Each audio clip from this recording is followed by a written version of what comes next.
As Beth just said, leadership is hard, and you might be here thinking, well, I'm not really a leader, but actually we are all leaders.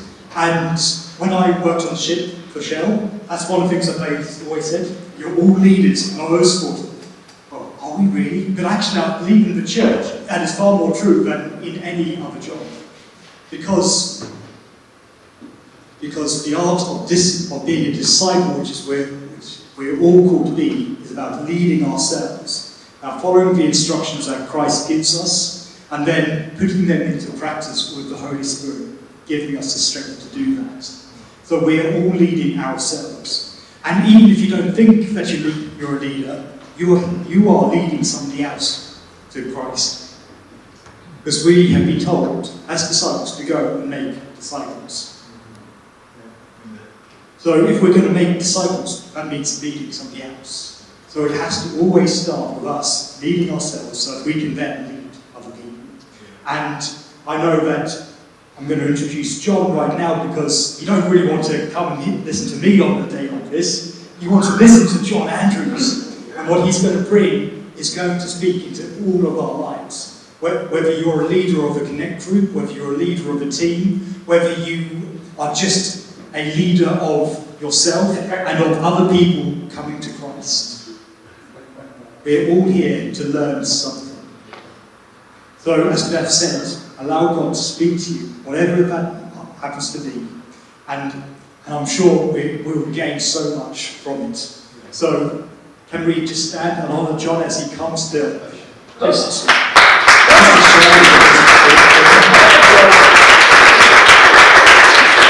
Please grab a seat. Beth, thank you so much. Thank you to everyone who's made it today. When we arrived, the car park was full. Oh, come on. But that was the fitness, keep fit. But actually, it is wonderful, wonderful to see so many people here. Thank you for taking the time to invest in yourself and invest by application to those you're influencing, and I really do commend you for that. I know you could all be doing a million other things on a Saturday, so thank you for making the time. And thank you for the invitation. It's a real joy and honour for us to be part of this day and to be able to share with you and work with you. So thank you so much. Newcastle fans, I'm sorry, so let's get that out of the way. Okay, 98th minute, I did feel your pain. In fact, when the ball went in, after I stopped screaming and shouting and running up and down the living room, I did think, ooh, I've got to go to surgery. I hope they still let me in. So there we are. So let's get that out of the way and over with to be. As Sam has said, the sort of general theme today is the idea of leadership. And Sam asked me specifically, would I lean into the idea of self-leadership? Now, self-leadership sounds like a modern idea, but it's a totally biblical one. The understanding that we have a responsibility to lead ourselves as well as be part of a dynamic Christian community and work with that community, that actually that's a really strong biblical idea. And one of the challenges sometimes is that if we are leading other people and all the emphasis is on developing our gifts towards leading other people, one of the big temptations is that we can neglect ourselves. Am I dropping in and out? Is that, do I need to just go to a handheld? It might be. Yeah, let me just do that. And then I'm just becoming very self-conscious in that. And that's sorry, don't worry. If I fall over, you can.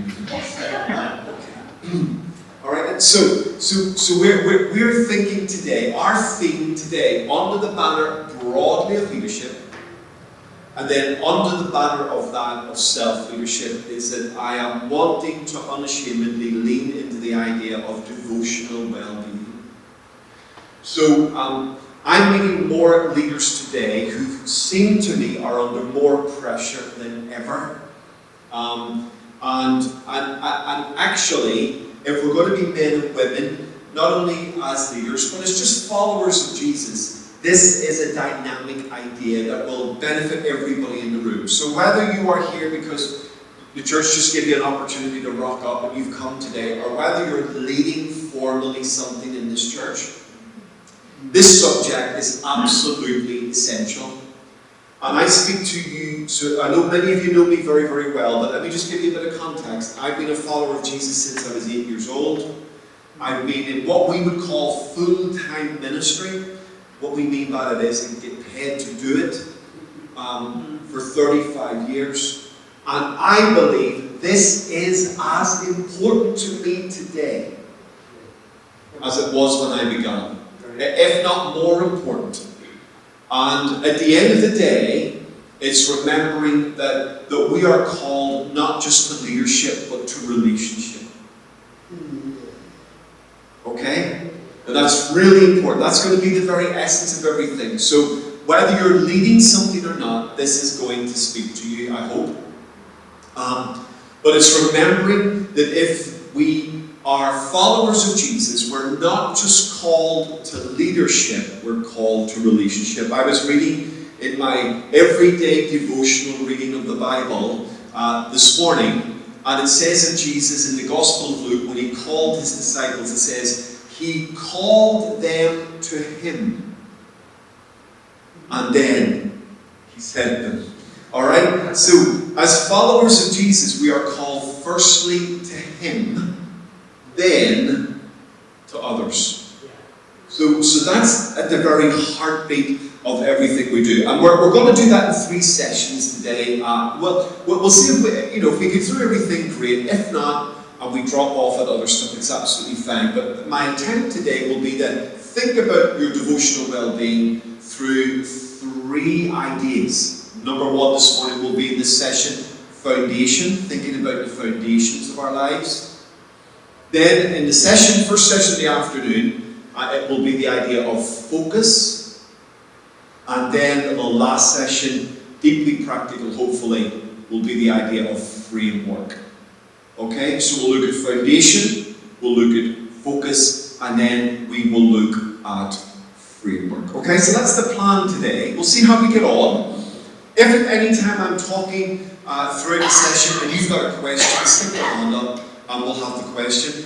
We will have opportunity for reflection and feedback, but if there's anything that I'm saying, number 1, you do not understand, please, because the chances are if you're not getting it, I'm not communicating it right, okay, or somebody else is not getting it. The amount of times I've done teaching sessions and somebody's put their hand up, asked a question, and then a whole bunch of people in the room are going, that's really. So don't sit there. This is your time. If I'm saying something you're not getting, please ask. And this is a safe space. You can ask those questions. And if I can answer that, I will. And if I can't, then I'll pick on somebody else in the room to answer for you. Okay, so please. And also then we'll have time, hopefully, of reflection and feedback. And please feel free to share, or not. But I want you to be comfortable throughout today. Is that okay? Yes. In terms of what we're doing. So, let's kick off with this beautiful, beautiful statement in the scriptures. Okay? So, Psalm 1. In fact, let me read the psalm for you. And we'll do that now. So let me grab my Bible.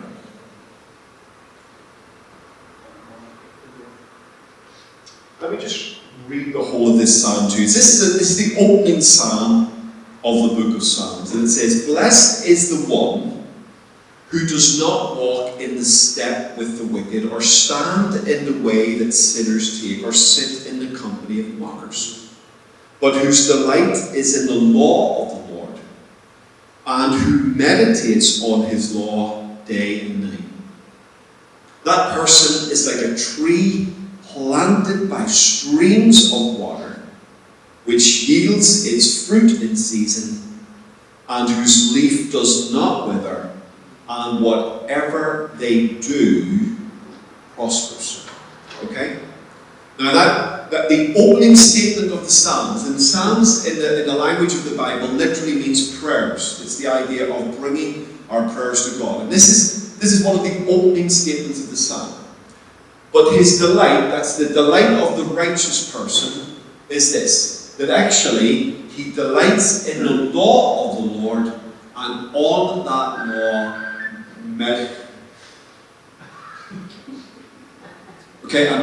law meditates day and night. Okay? And then it says this, and this is the bit that really interests me and should interest us.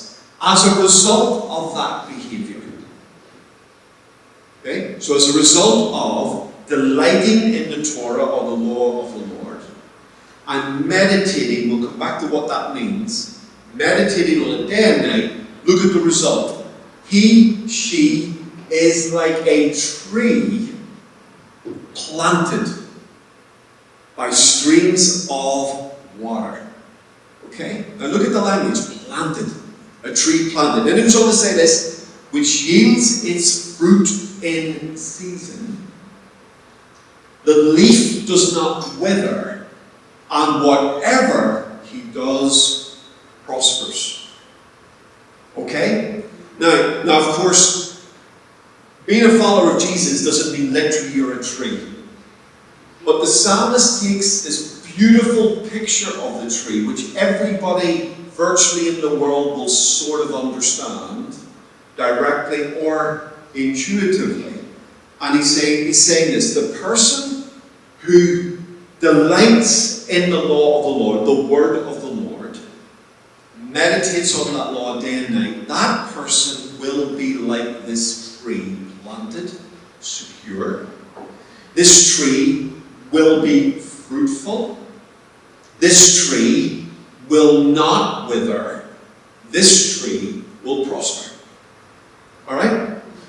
Now, I don't know about you, but that's deeply attractive to me. I mean, whatever it means, it looks good. Right? So, however we want to define some of these words in practicality, I'm looking at that and thinking, yes. Paul, are you with me? I'm going, I would like to look like that. Okay?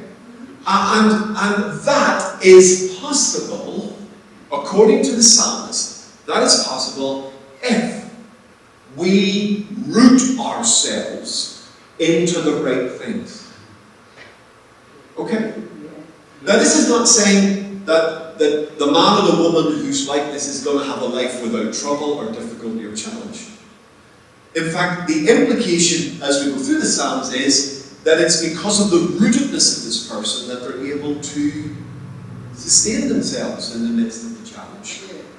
So we're not looking here at a life without trouble or difficulty, but we are looking at a life of rootedness, strength, prosperity, endurance, longevity, influence. All of those images are in that verse. And as a follower of Jesus, I'm going, I'd like to look a bit like that. Not just for 5 minutes, but for 30 years. Yes? And as a person wanting to lead other followers of Jesus, I'm thinking that would be deeply attractive for someone to look at and follow. Are you with me? That makes sense to you? So, this is possible, but this is possible according to verse 2 because of the rootedness of this person. Their delight is in the law of the Lord. And on that law they meditate day and night. So in other words, what you're seeing produced here is a result of something deep in the rootedness of this person. That makes sense? Now let me say something, and you'll hear me repeat this all day long. But this is really important for us to grasp. We're not just leaders, we are spiritual leaders.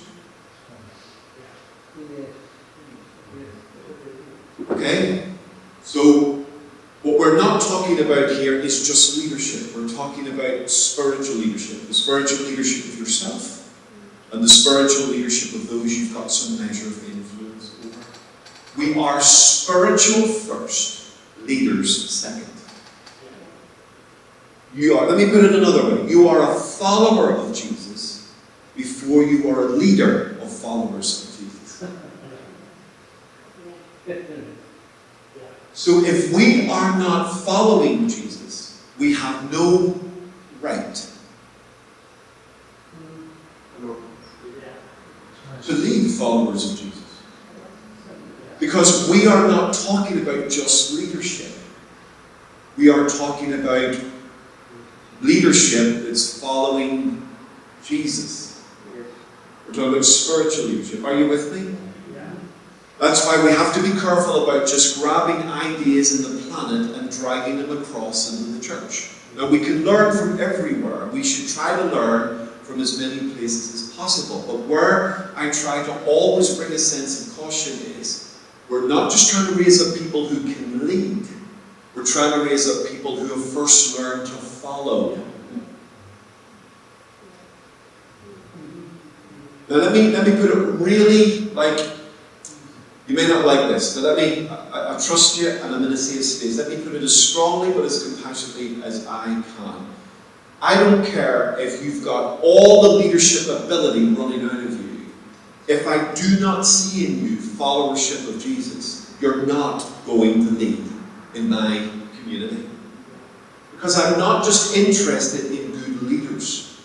I'm interested in good followers.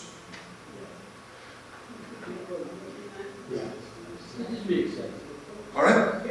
I know that sounds obvious, but I've been in many situations where leadership has become the be-all and end-all. It's like you think it was the only conversation that's in the Bible.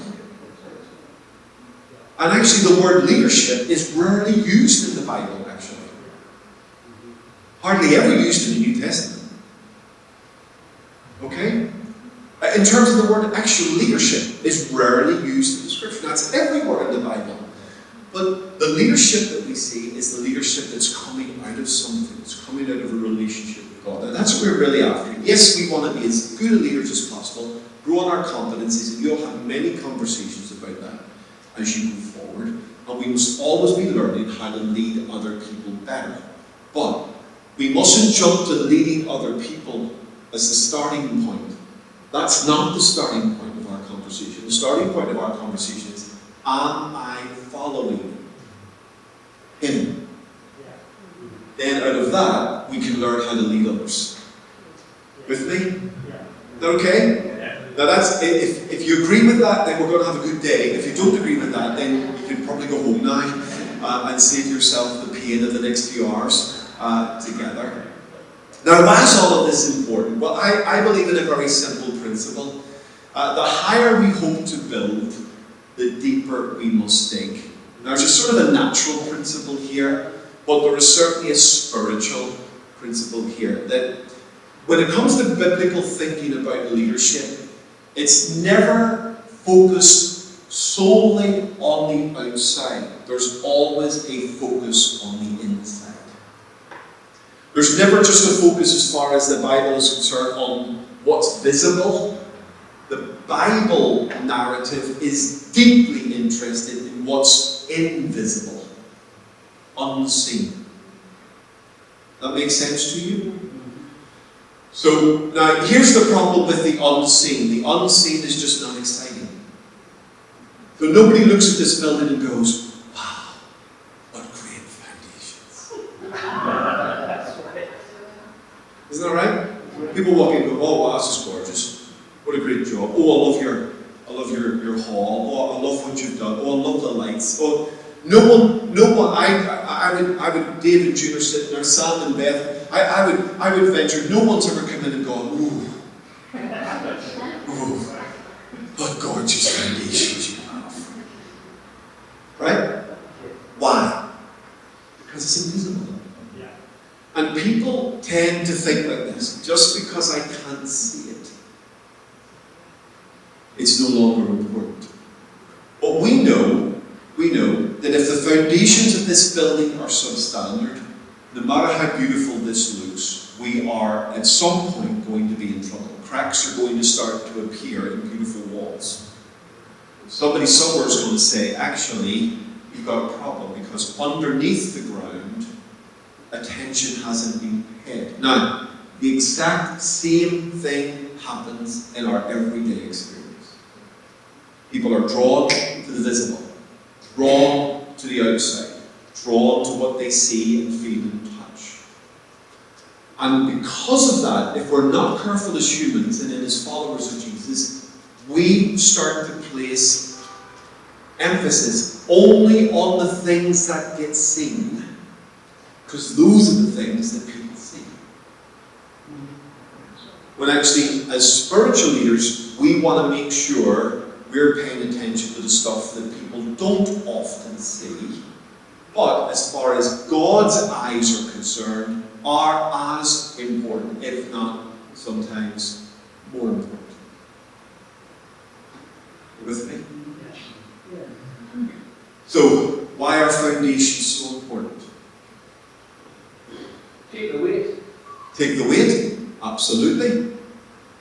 And in fact, the more weight you want to put on, the more important that foundation is. You know, if you're going to build a one-story building, that's a certain foundation. You want to build a 10-story building, that's a different foundation. So there are foundations of different dynamics. Absolutely. So it takes the weight. Why else are foundations important?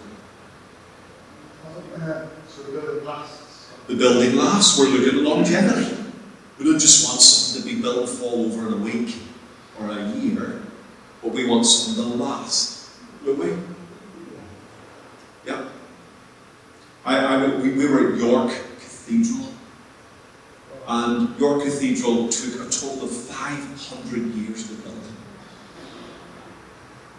Like Pentecostals, we like freak out if it's like 5 minutes.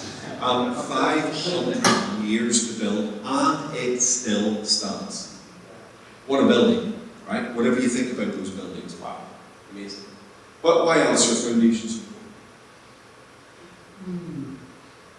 So you can secure the building. Say it again? You can make the building secure. Yep. Security. Very good. So you can build more, you can add to the building potentially. Very good. Does it move? Sorry? Does it move? Yeah. Very good. It's independent of the ground around it. Very good. Excellent. So you can actually sink a really firm foundation because you paid attention to that, which may differentiate from what's around you. Absolutely. Yeah. Great stuff. Anyone? I'm not looking, there's no right or wrong answer, just want your reflections on this. I was thinking of subsidence, what was said before. I know the deeper you go, there's less chance of subsidence. Yep. The surface is more vulnerable to subsidence. Yeah. That's what I believe. Absolutely. No, that's absolutely right. Our first home was in a mining area. And if you ever come to sell your house in a mining area, they really do serious work on ground surveys all around you because they want to know, will my house fall into the mine shaft that is below, or is it going to be okay? Because that's a big issue for us. And again, it's the unseen. And of course, in our context, the other little thing which is really important about thinking about foundations is we are training ourselves to think about what's not seen, the unseen, the hidden stuff. And it's the hidden stuff that is a big conversation in a biblical narrative. Okay?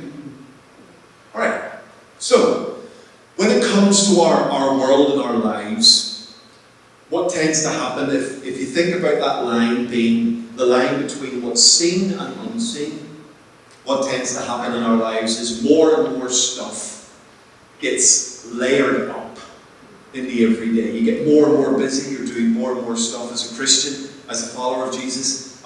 Even this church, we're doing more and more stuff. And one of the dangers is we put all our emphasis into the stuff above the line. There's nothing wrong with putting hard work into the stuff above the line, your competencies. One of the dangers is then we neglect the stuff below the line. Yeah. And of course, what happens, and this is an incredible idea, that the more stuff you put above the line in your world, the more downward pressure that is exerting to the stuff below the line. So the higher we build, the more pressure it is putting on the unseen stuff. Right? Are you with me? See where I'm going with this? So it's relatively easy to build another layer above. But remembering that every layer we add to a building literally or to our lives is now putting more pressure on the unseen stuff. There is a downward pressure or an inward pressure coming on us. And if there are weaknesses and vulnerabilities in the inside stuff or the unseen stuff, then the more we put into our world, the more that's going to expose it and fracture it and hurt us if we are not careful. And it's this tension between the visible public world and the invisible private world. Okay? Now, over the last, be careful what I say here, because I don't want this in any way to sound judgmental. See, I think you know me, so you know I love the church, and I want to do everything to build up the church. But over the last couple of years especially, we have seen significant high-profile leaders that have, names that I would never have dreamed would have fallen. And when we examine the narrative, the story, we are discovering this didn't just happen. Okay? Now some of you will know some of those stories. I don't want to name names, and I don't want you hunting stories. But some of you are nodding, so you know some of the narrative that's out there. When you see someone like that sort of stumbling and falling, it rarely is because of one thing. It's normally stuff in the unseen parts of their world that is not being attended to. Now, I've been in Christian ministry 35 years, as I said earlier on, and it's a privilege. I've had the privilege of trying to help pastors and leaders recover from falls. In fact, I'm working with a young couple right now. I'm about to help them finish a 2-year restoration period because of a moral failure in the context of that situation. Here's my, can I say this? Here's my, and this is not scientific, just my heart response. In every case of a person I've dealt with, gifted, talented person who stumbled and fallen, without exception, in every case, the issues have not been public issues, they have been private issues. They have been things in their heart, things in their so-called private world, things that aren't seen easily by the public, that they neglected or not paying attention to, which have eventually undermined the public stuff. Now, if you're very gifted, if you're very talented, you can compensate for the stuff that's not very strong under the line because you're strong, you're competent, you're gifted, you're brilliant, okay? And that's happened. But eventually, that stuff catches up with us. All right, now I know that there are extreme examples, but the extreme sort of teaches the principle, right? Those same ideas apply to me and you. So, whatever our life looks like, that above the line stuff is really important. And that will include our ministry, our family, our job, our career, our relationships. All of that stuff's in the above the line stuff. And that's stuff that people see, and we're trying to manage all of that. And one of the temptations is we spend a lot of energy managing the top of that line without understanding there's a whole bunch of things privately and inwardly I've got to manage, which will help me sustain the above the line stuff. With me? Yeah. That makes sense to you? Yeah. I hope it does. So when it comes to how God looks at you, I think it's a bit more like that. Now when it comes to how the world looks at you, that would be inverted. When it comes to the world never looks at your life and goes, "Ooh, what great foundations." Does it? No, it doesn't. It really doesn't. It looks at all the stuff you do, all the stuff you are, all the stuff that they can see, and that's what it judges you on. And rarely do we take stock of the stuff below the watermark. when it comes to a biblical worldview of us, I think the Lord, forgive me, I think that's more, it's closer to how the Lord sees us and how He wants us to understand ourselves. Yeah. Does that make sense to you? Yeah. Now feel free to disagree with any of this, but I think that's a closer biblical worldview. Now if that's the case, then actually for me I've got to understand that maybe as a follower of Jesus, I need to maintain significant energy around the stuff that is regarded as invisible or unseen, because in the eyes of the Lord, that stuff is as vital, if not more vital, than the public stuff. Okay? Yeah. Let me put it another way. The Lord is more interested in what I watched on TV last night than how well I'm doing today. Yeah. Understand? So that's the minute I understand that this is probably more what the Lord's after, then it changes the way I think about myself. Samuel looks at Eliab, the first son of Jesse, as he's looking for the next king to succeed Saul, and Samuel falls into exactly the same trap as they fell into with Saul. Samuel looks at Eliab and he says, look at this man, he looks like a king. He says, he looks amazing. And God says, why are you doing that? I don't look on the outside, I look at the heart. He's not the one. Now, he wasn't rejected because of the above-the-line stuff, because he had all the equipment in the above-the-line stuff to be a great king. He looked like a king, he was a soldier, he was physical, he was dynamic, he was the firstborn. All the boxes are being ticked. And God says, no, I don't want him, not because of the above-the-line stuff, but because of the below-the-line stuff. Yeah. You with me? Yeah. That makes sense to you? Okay. So here's what we tend to do. We tend to divide our world. We tend to split our world. So I've already used that language because we're really comfortable with that language. We tend to talk about a private world and a public world. Right? Now sometimes we have to talk about that in order to lean into some stuff and teach ourselves some stuff. And to bring an emphasis on the private, we need to talk about a private world. And what we mean is the world away from the public. Okay? But here's the challenge. In the eyes of God, there is no private world and public world. There's just one world. Yeah. Right? Yep. Okay? You with me? There's only one world. So when the Lord looks at me, He doesn't see John Andrews' public figure and John Andrews' private figure. He just sees John Andrews, his son. Yeah. Is that fair enough? Yep. Okay. Let's take it a bit further.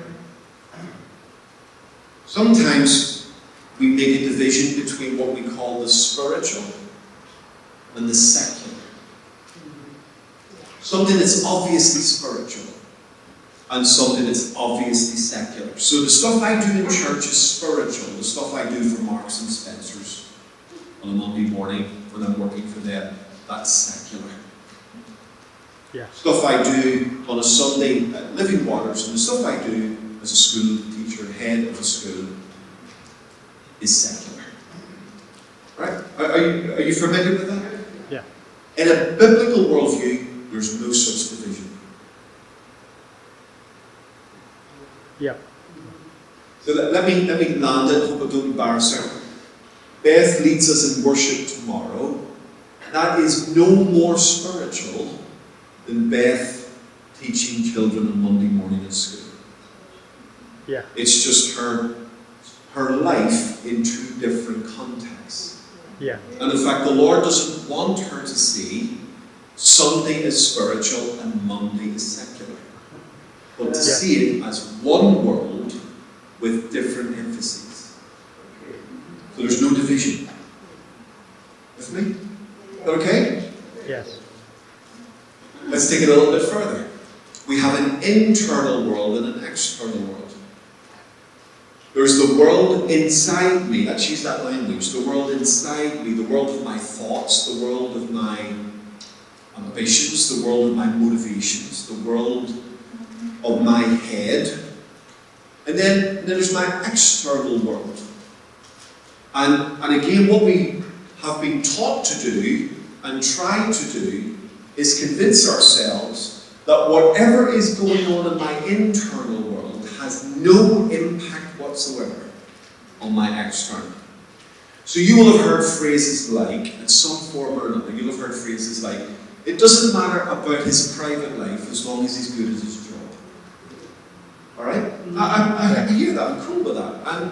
And to some extent, I totally understand that. I mean, I've just come back from Singapore, so I want to know that my pilot, for example, wasn't sniffing something he shouldn't have been sniffing a few hours before he gets on the plane. Are you with me?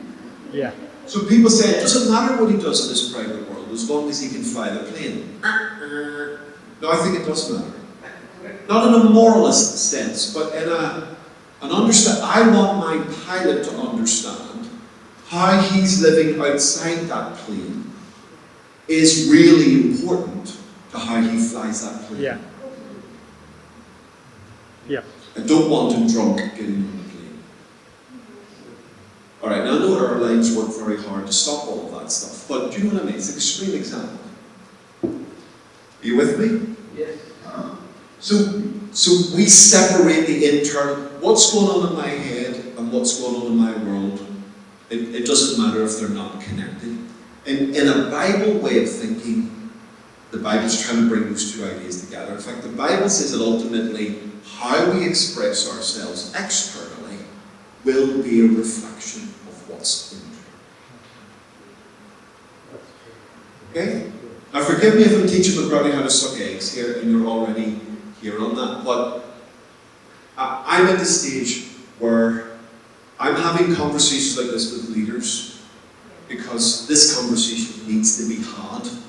Yeah. And we've got leaders that are separating things out and we're getting into terrible trouble over this, so please forgive me. Let me drive it a little bit further, then we'll land this a little bit. We separate who I am from what I do. Okay? Again, that's a false split. Who I am, and what I do, they're not connected, they're not related. Bible worldview says they're very related, and in fact, they must be connected together. And one more idea. A natural result of all of that is we separate substance from style. We separate the idea that of what I'm building my life with and on from how my life looks in the public domain. Make sense? Yeah. Now, all of those splits, and I know I've really overemphasized that probably, but all of those splits are ideas that are not biblically sustainable. They're ideas the Bible resists, pushes back against. Because in God's eyes, there is no private, public, internal, external, style and substance. They're all one. Okay? And the emphasis is that they're led from the inside out. And they're connected. Now, it's a bit of a mouthful, but let me read you through this. This is really, really important. An unhealthy dichotomy or split can develop in our world. We have this private, public, style, substance, internal, external idea. And here's what it can produce. It can produce an unhealthy dichotomy which permits us to accept a spirituality that is incongruent. I'm sorry about the language there, but these are words worth learning. Dichotomy is the idea of splitting out, that I can split the spiritual from the secular. But what does that produce? It produces a spirituality that is incongruent. What does that mean? It's not joined up. It's not whole. It's not interconnected. Okay? You with me on that? Yeah. Sorry if that's a bit of a mouthful. So here's the logic. If I allow my life to be split between the above the line and below the line, if I allow my life to be split between spiritual and secular, internal, external, who I am, what I do, if I allow those splits to take place, what I'm actually doing is fracturing my spirituality. I'm developing something that says I can be one thing and do another. That's applied to leadership. I can tell you what to do without doing it myself. Yeah. Right? That's what develops. I can be something on a Saturday night and something different on a Sunday morning. Okay? Now, as spiritual leaders, self-leaders, we're trying to resist that idea. We're trying to push back against that so that we understand that Saturday night is as important to God as Sunday morning. That how I speak to my wife when you're not listening is as important as how I speak to you. That how I drive my car up the A1 is as important as how I preach on Sunday morning.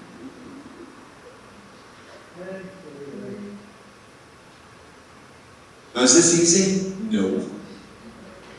But if we're going to be serious spiritual leaders, these are the ideas we've got to grab. Now, the Lord's not looking for perfection, so let's relax here. We're all on a journey and we're learning together. But what He's looking for is connection. Not perfection, but connection. We are making an understanding that my spiritual and my secular, there's no divide. That my internal and external, there's no divide. That who I am, what I do, no division. That what you see and what God sees, no division. Okay? Yeah. So, question, just a little bit of reflection for you before we move on. Why is that so dangerous? Why is this so dangerous to our spirituality, and how can it happen? Why is it a division so dangerous? Any thoughts? There's a battle going on, isn't there? Yeah. There's a battle going on, yeah. And that's both normal and actually expected, so that's okay.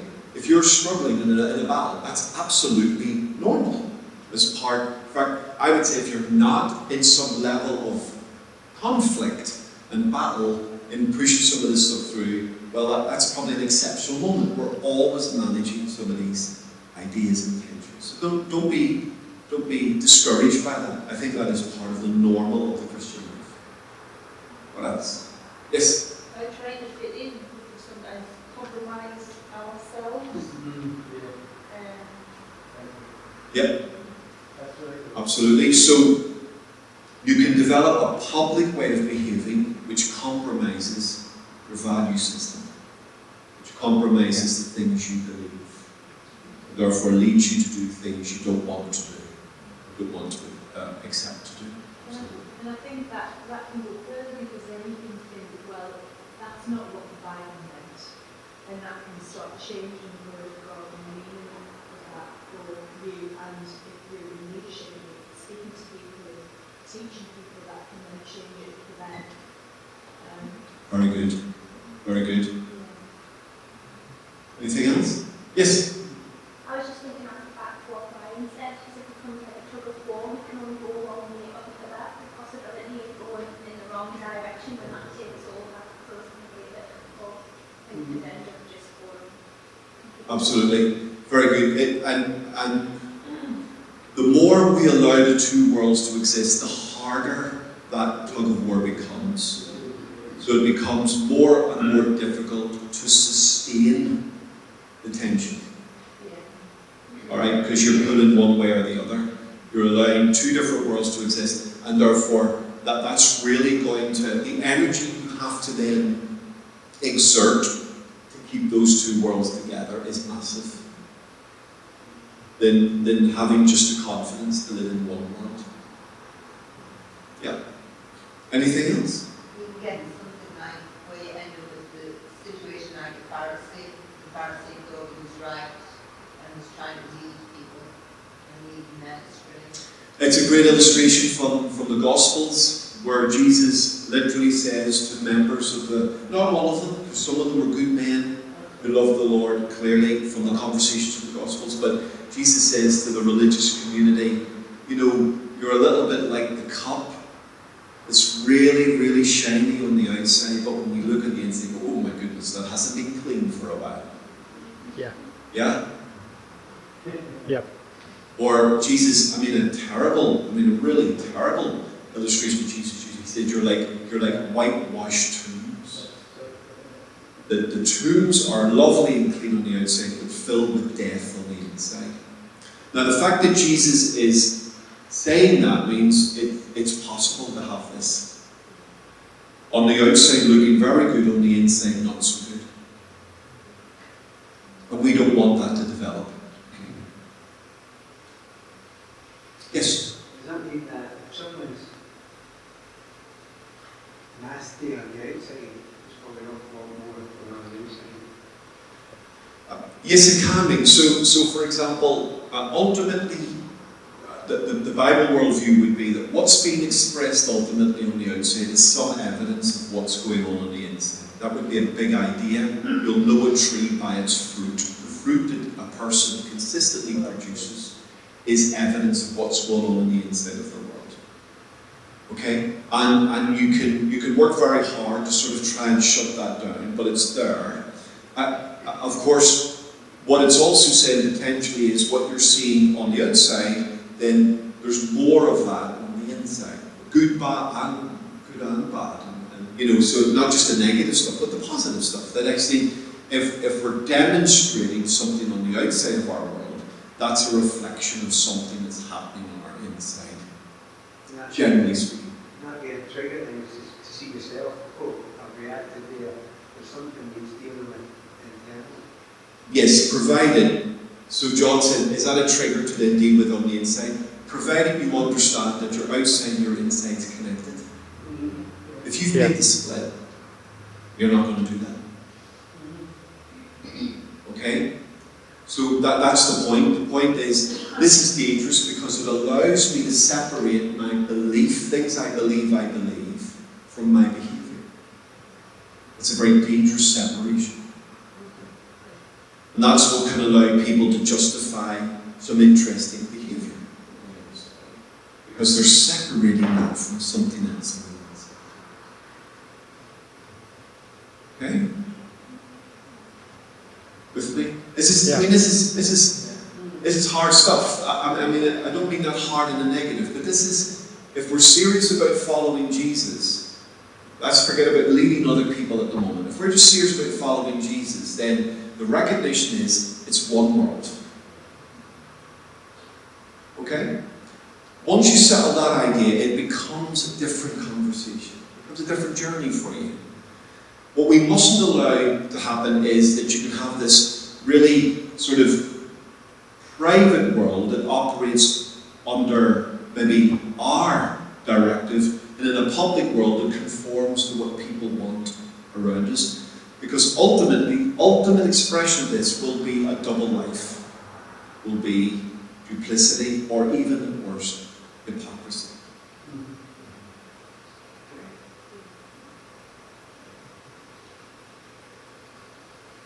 Yeah. Glad you came. Yeah. You know, lunch. Yeah, that's good. Okay, we're almost there. We'll get to lunch in a wee minute. But does that make sense to you? Yeah, that's good. I think sort of in today's world, it is highlighted all the time. Well, that's in private, like we don't need to go there. So like the politicians, etc., anybody, well, that's things that goes home, it's private, or whatever. But it'd be interesting but to sort of know that things come out. And you don't want it to come out. That was done in your private life. So I think it's a push to the people's face. Yeah, I think once you start leaning into this, you'll see it everywhere. You will start to see it and how important it is to us. And the fact that I don't want this to become a negative conversation. This should be extremely positive for us. That we're recognizing that as followers of Jesus, first of all, we're called to follow him, and then we lead others. And we want our followership of him to be integrous.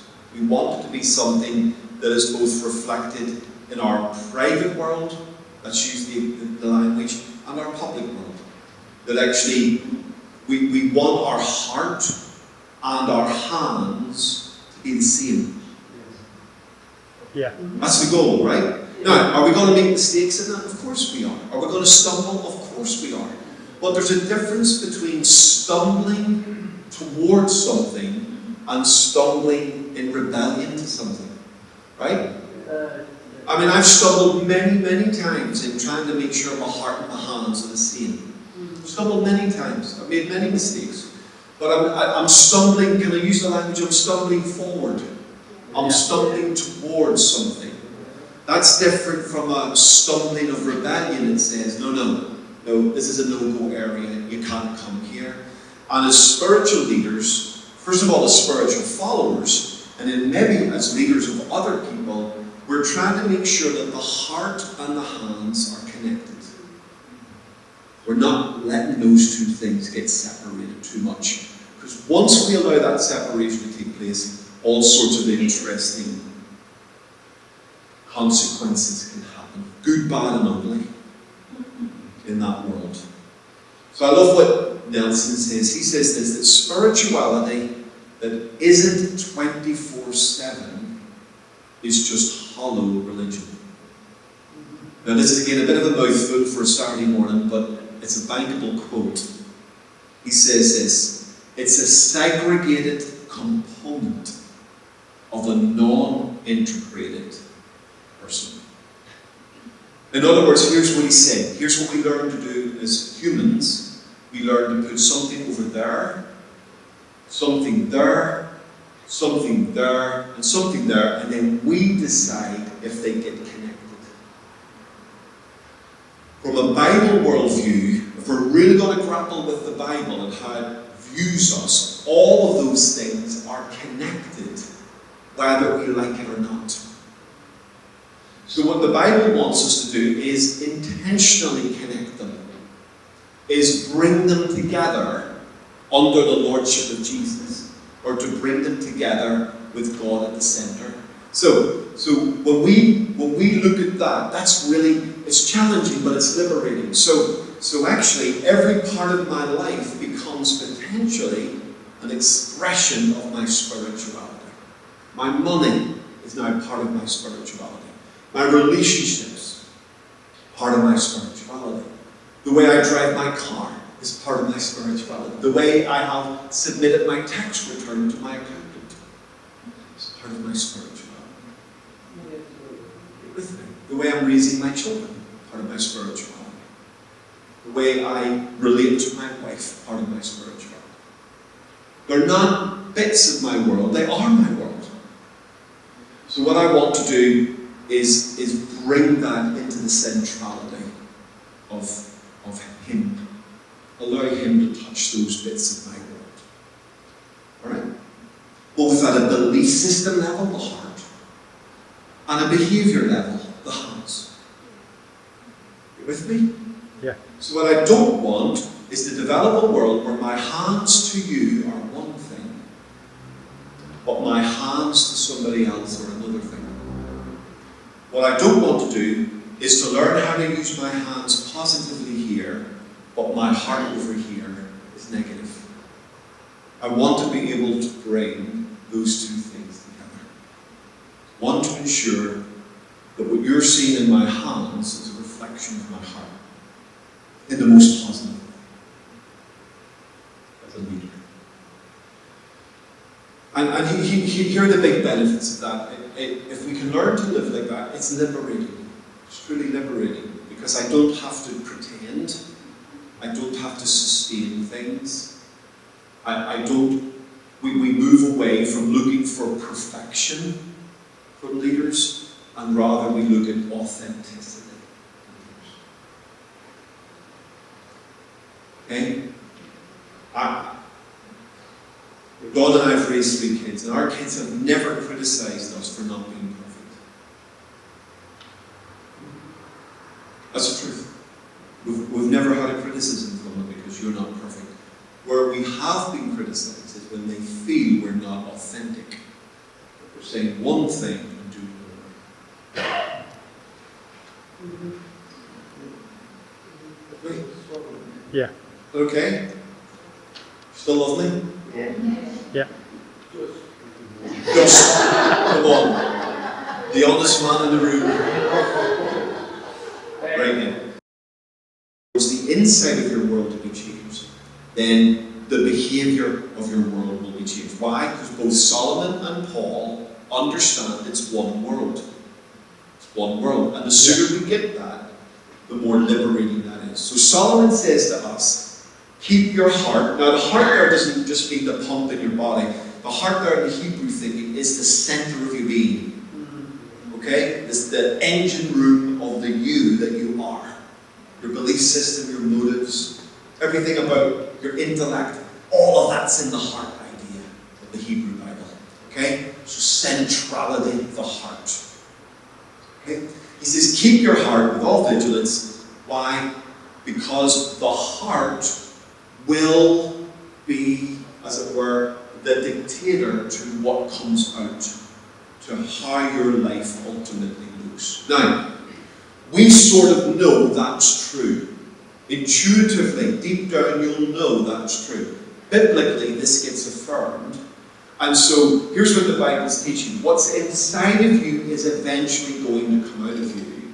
So rather than leave that to accident, or rather than fight that, grab it. Embrace it. Understand the heart sets the world that you live in. And therefore, embrace it as one world.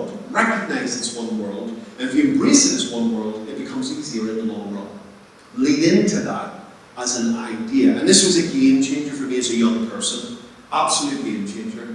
This is one of my favourite verses in the whole Bible. And if I get to coach anybody or disciple anybody, they get sick of me talking about this verse. Because it's absolutely at the heart of my own understanding of my spirituality. And look at the language. Heart. The idea of heart there, just to remind you, the idea of heart there is central. It doesn't just mean the pump, but think of the engine room of your life. The heart is the engine room. It's you, the real you inside you, at your heart, as the Hebrew Bible describes it. And what does it say? It says, from the heart flows the springs of life. So here's the idea I want you to understand. So let's now land these ideas and we'll pick them up after lunch. Solomon is teaching us that the inside of our world, the environment, the heart, has the power to dictate to the environment. Now, whether you believe this or not, he's saying, or whether you practice this or not, it's going to happen. Now, when you have a spirituality that denies this, you have to fight that idea. You're fighting inside and outside. You're fighting it. On the inside, you're convincing yourself you can live one way and behave another way. And the energy required to hold those two ideas together is exhausting. Absolutely exhausting. It will burn your soul, and it will burn your mind, and it will burn you out. Right? So, instead of fighting it, we accept it. We accept the one world idea. We accept the idea that inside and outside are inextricably linked, no matter how hard humans try to divide them. Right? So Solomon says if you grab that idea, it's liberating. Why? Because then, actually, if we look after the heart, the inside world, the natural result of looking after the inside world, well, it will bring positive impact to your outside world. Right? Let's use our analogy of the foundation. If a solid foundation is built and continuously built, actually, that's where the analogy falls down. A Christian never just builds a foundation once. We're constantly working on the foundation. But if we're building a strong foundation, naturally, it's allowing us to build something strong on the outside with God's help and grace. Okay? So we embrace this idea. We don't fight it. We embrace it. We understand, right, as a follower of Jesus, I need to pay attention to the inner world, to the heart world. And if I pay attention to the heart world, that will make it easier for me to manage my outside world. Again, there will be challenges and struggles, but it becomes an easier, or at least a more connected conversation. And the word here for wellspring of life points to two ideas. Number one, it points to the idea of your heart being the source.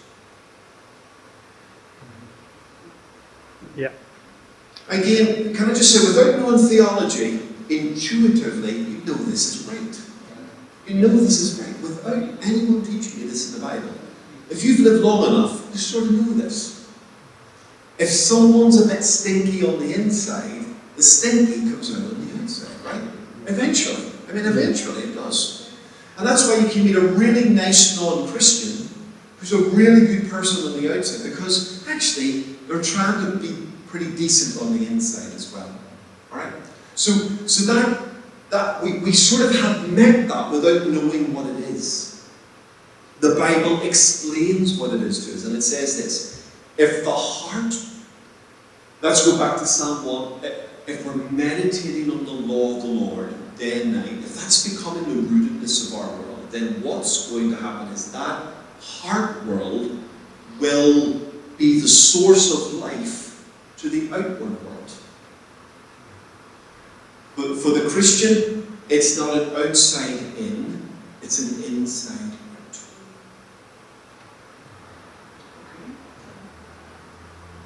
But more than that, one more little picture as we land this for you.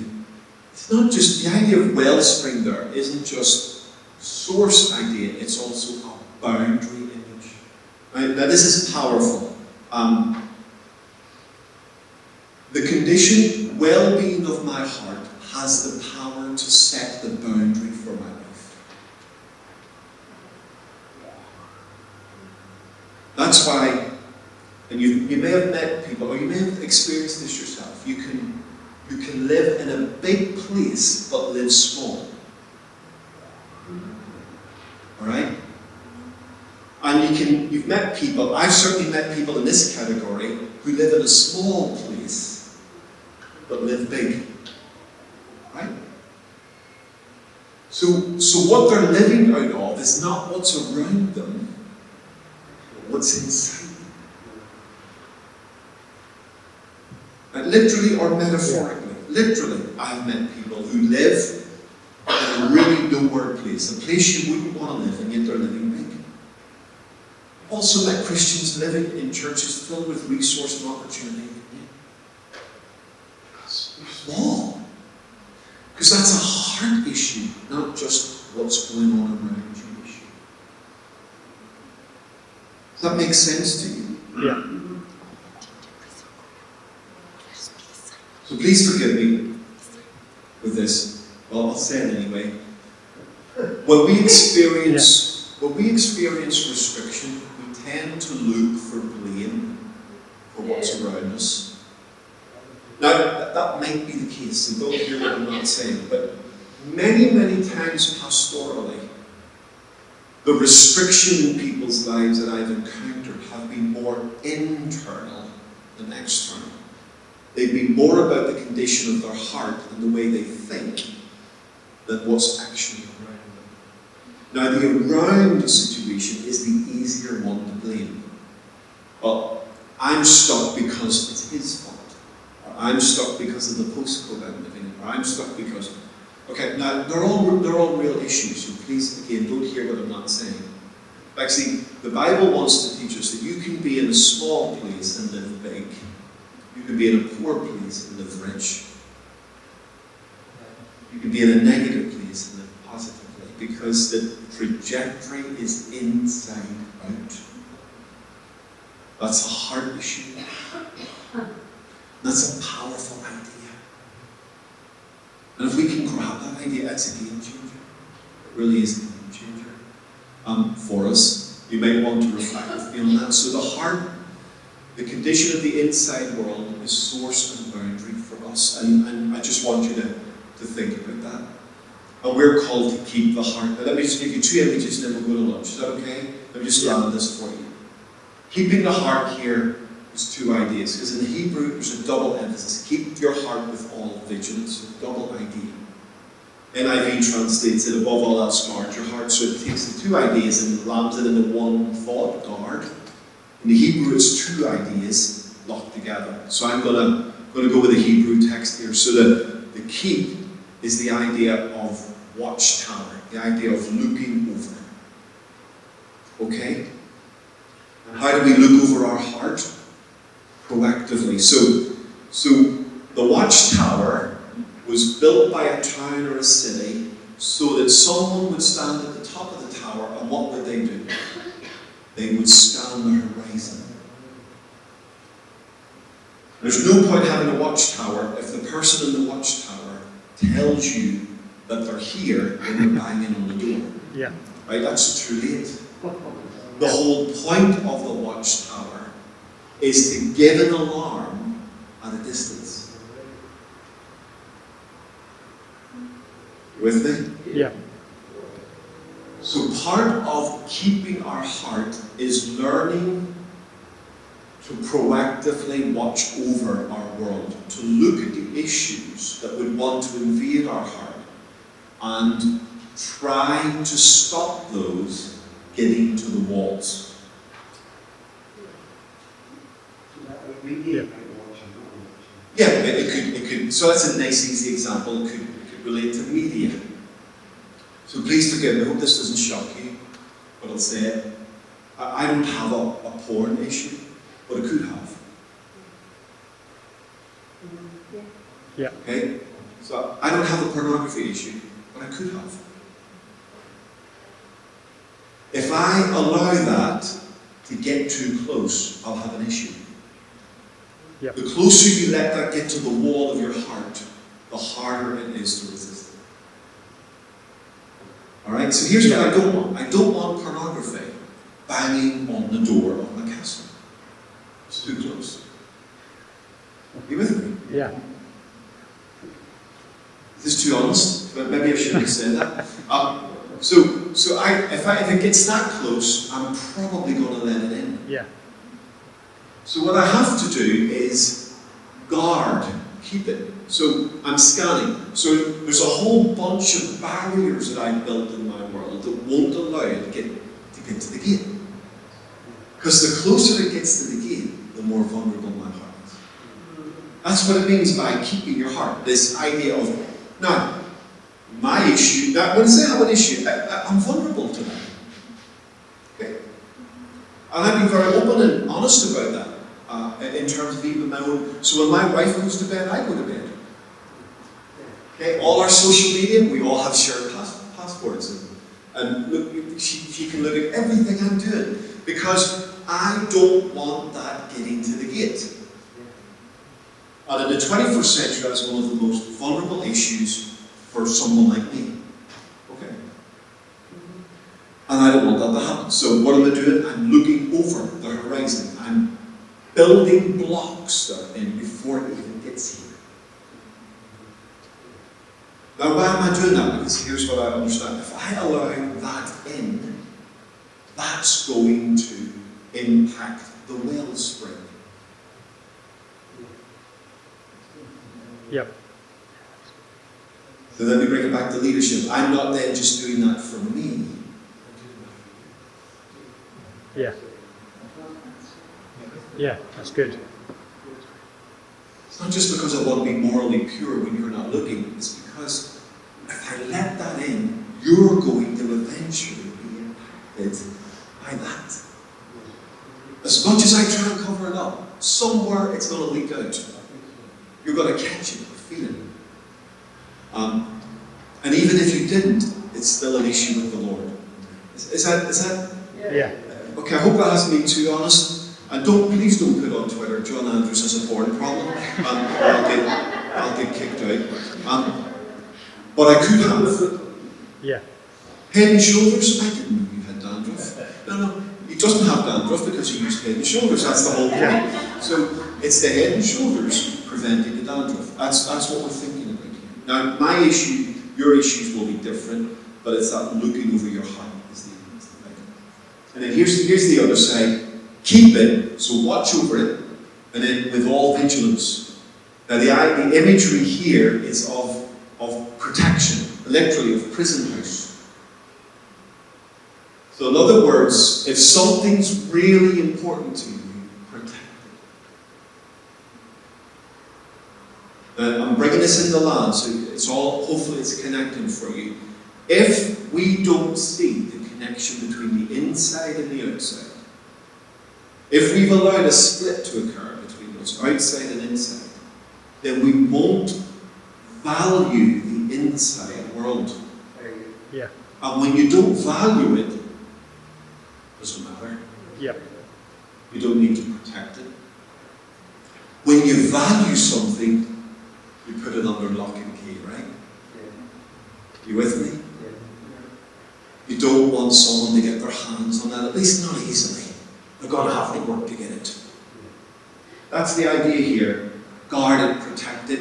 And this is the idea of protection. Do whatever you need to do to create a defense around you. Proverbs says, the man who lacks self-control is like a city without a wall. So in other words, if you've no wall around your city, you're stuffed. You're dead. Yeah. Because anybody can conquer you. And the Bible teaches us, not in a negative, frightened way, but in a positive, life-giving way, build some walls around what's precious. Protect your heart. Protect your heart. Are you with me? And our hearts will need protection for different things. That's why I'm not talking about what you need to protect your heart from. I'm talking about just protection. You'll have to work out what you need protection from. What we need protection. And